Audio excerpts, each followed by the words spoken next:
Inflation, costs, price rise.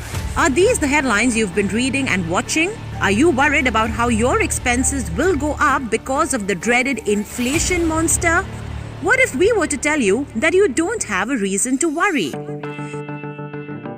The pandemic and the ensuing lockdown has not only brought about changes in the macroeconomics of the country, but also in our lifestyles, which has caused our overall expenses to be lower despite inflation.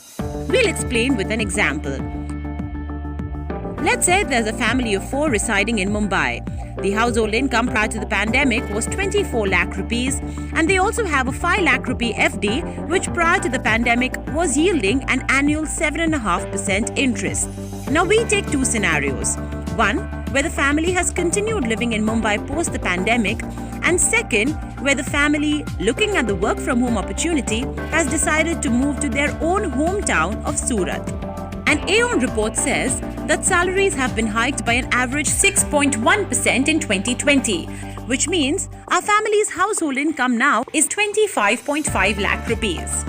But interest rates have gone down, so that FD income now has dropped with a 1-year FD yielding only 6%. Now let's look at expenses. Average rentals in Mumbai for a 2 BHK pre-pandemic were at 60,000 rupees. But during the lockdown, rental contracts got renegotiated and tenants got a discount of 15 to 20%. Further, if the family decided to move back to Surat, where they presumably have a home of their own, this expense head is obliterated. That's a 60,000 rupee monthly saving.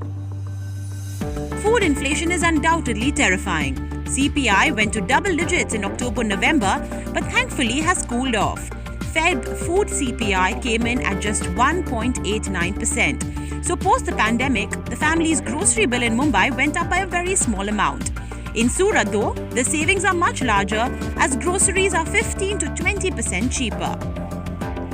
Now, while lower interest rates may have impacted the family's FD income, it has also brought about huge savings on their EMIs.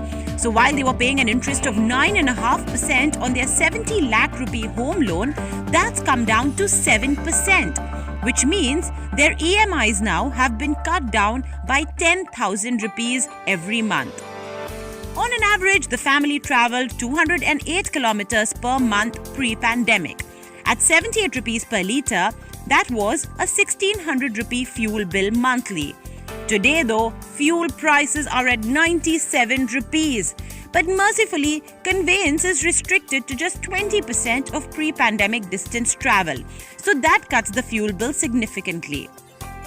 Let's not forget, Surat's petrol price is almost 9 rupees cheaper than Mumbai.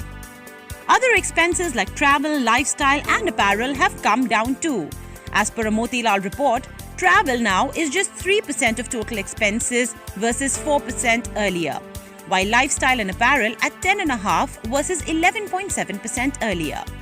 Surat's lower cost of living adds to the family's savings. Summing these budgets up, pre-pandemic the family was spending at least 19.16 lakh rupees annually on all these expenses. But post the pandemic, thanks to the significant savings in rent, EMI and other entertainment expenses, their spending has reduced to 15.76 lakh rupees in Mumbai. Further, if the family moves to Surat, the drop in rent to zero and the lower cost of living increases the savings to more than 50%, with the annual expenses plummeting to just 9.27 lakhs.